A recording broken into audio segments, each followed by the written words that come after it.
Hello दोस्तों, आपका स्वागत है जंतु ऊतक में। चलिए स्टार्ट करते हैं। पहला क्वेश्चन, इससे संबंधित मैंने जितना भी बायोलॉजी का प्लेलिस्ट बनाया वो जरूर देख लीजिएगा। आप स्टार्ट करते हैं। पहला क्वेश्चन, हिस्टोलॉजी शब्द का प्रयोग किसने किया था? हिस्टोलॉजी शब्द का प्रयोग सबसे पहले किसने किया था? तो मेयर ने किया था। ओके, हिस्टोलॉजी शब्द का प्रयोग किसने किया था? तो मेयर ने। नेक्स्ट है, किस प्रकार के ऊतक शरीर की सुरक्षा कवच का कार्य करता है? तो एपिथेलियमी ऊतक जो होती है यह शरीर की सुरक्षा कवच का कार्य करता है। कौन करता है? एपिथेलियमी ऊतक करती है। ओके, नेक्स्ट है, निम्नलिखित में से कौन सा ऊतक घाव भरने में सहायक है? घाव भरने में सहायक है एपिथेलियमी ऊतक। ओके, घाव भरने में कौन है सहायक? एपिथेलियमी ऊतक है। नेक्स्ट है, कौन एक शरीर को गर्म रखने हेतु उत्तरदायी है? गर्म रखने हेतु कौन उत्तरदायी है? ये आपको पता है, वसा यानी फैटी ऊतक जो होती है ये शरीर को क्या करती है? गर्म रखती है आपको। सेवेसियस ग्रंथियां पाई जाती है किसमें? सेवेसियस ग्रंथियां स्तनियों की त्वचा के डर्मिस में पाई जाती है या एपिडर्मिस में पाई जाती है? तो डर्मिस में पाई जाती है, ना कि एपिडर्मिस में। ओके, सेवेसियस ग्रंथियां कहाँ पाई जाती है? स्तनधारी जो होती है उसकी त्वचा के डर्मिस में पाई जाती है। ओके, मनुष्य की त्वचा सबसे मोटी होती है। मनुष्य की त्वचा मोटी होती है तलवे पर। ओके, मनुष्य की त्वचा जो होती है सबसे मोटी होती कहाँ? तलवे पर होती है। लैक्राइमल ग्रंथियां स्रावित करती है क्या? लैक्राइमल ग्रंथियां स्रावित करती है आंसू, और घड़ियाल में यही लैक्राइमल ग्रंथियां नहीं होती है आंसू, इस कारण से वो बहा नहीं पाएगी।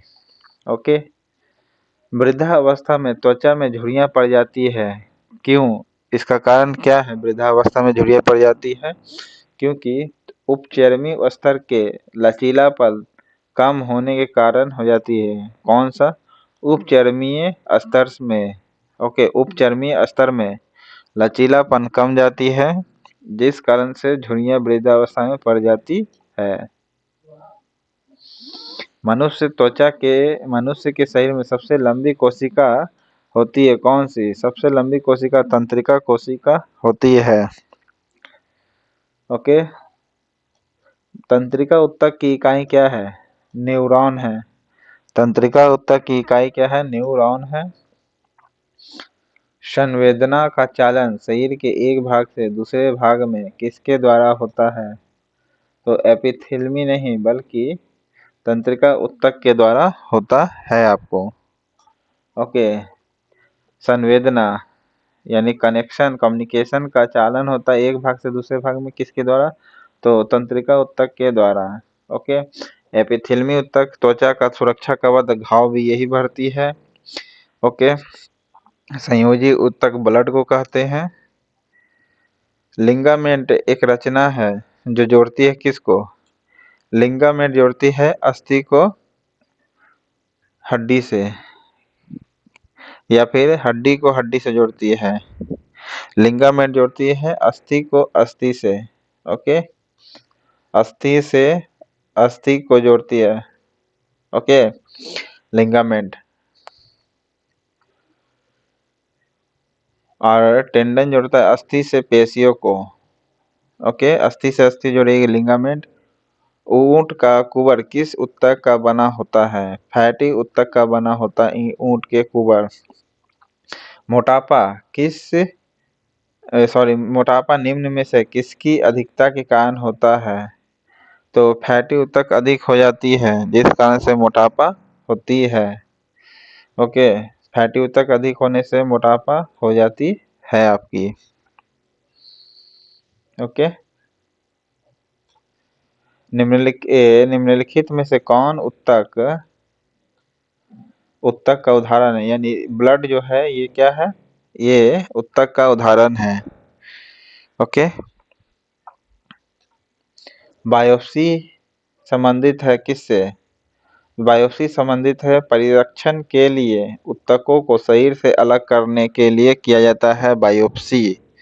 ओके, यानी जांचने के लिए ऊतकों को शरीर से अलग करके काट करके बायोप्सी की जाती है। मास्ट कोशिका यानी मास्ट सेल पाई जाती है किसमें? संयोजी ऊतक में यानी ब्लड में। मास्ट कोशिका किसमें पाई जाती है? संयोजी ऊतक में पाई जाती है। नेक्स्ट है हैवर्सियन तंत्र पाई जाती है किसमें? हैवर्सियन तंत्र पाई जाती है स्तनियों की अस्थियों में। ओके, हैवर्सियन तंत्र किसमें पाई जाती है? स्तनियों की अस्थियों में पाई जाती है हैवर्सियन तंत्र। ओके, नेक्स्ट है फेफड़ों को ढकने वाला आवरण क्या कहलाता है? फेफड़ों को ढकने वाला आवरण कहलाता है फ्लोरा। फेफड़ों को ढकने वाला आवरण क्या कहलाता है? फ्लोरा। दांत मुख्य रूप से बने होते हैं किसके? डेंटाइन के बने होते हैं। ओके, दांत मुख्य रूप से डेंटाइन के बने होते हैं और उस पर एनामेल का परत चढ़ा होता है। ओके, मज्जा बोन मैरो, मैरो का नाम सुने होंगे, ये ब्लड में पाई जाती है या फिर हड्डी में पाई जाती है। ओके, दांत का शिखर किसका बना होता है? बताए थे एनामिल का बना होता है। अभी दांत का शिखर एनामिल का बना होता है। ओके,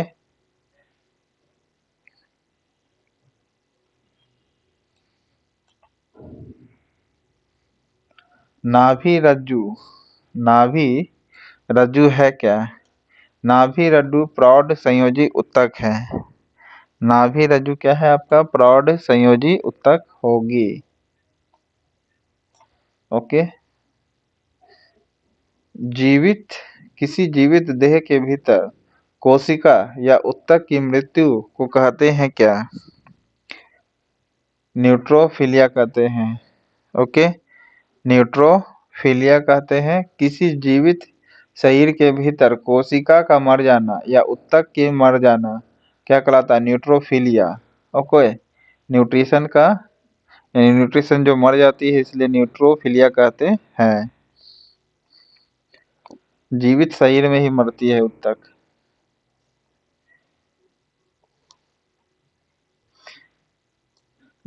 किस ऊतक के नख, खुर और सींग बने होते हैं?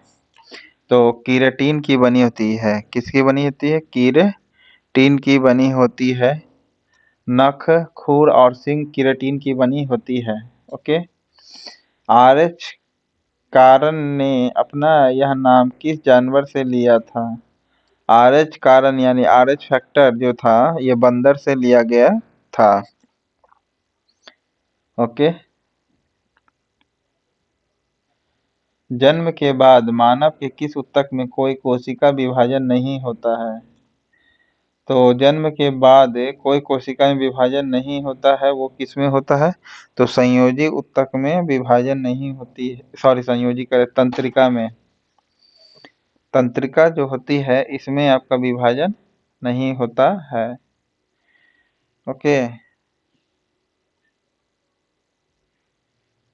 जन्म के बाद मानव के किस ऊतक में कोई कोशिका विभाजन नहीं होता? जन्म के बाद बोल रहा है, जन्म से पहले होती रहती है, उसके बाद विभाजन नहीं होता तंत्रिका में।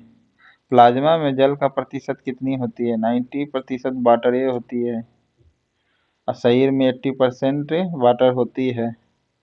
प्लाज्मा में 90% वाटर होती है। रक्त होता है क्या? रक्त एक संयोजी ऊतक है। रक्त क्या है आपका? एक संयोजी ऊतक है। तो ये इसमें मात्र 28 क्वेश्चन था दोस्तों। चैनल पसंद आए तो लाइक करिएगा, सब्सक्राइब करिए प्लीज़। इस छोटे चैनल को बढ़ाने में आपका सहयोग चाहिए, इसलिए प्लीज़ सब्सक्राइब करिएगा। इसके चलिए विदा लेता हूँ दोस्तों, थैंक यू।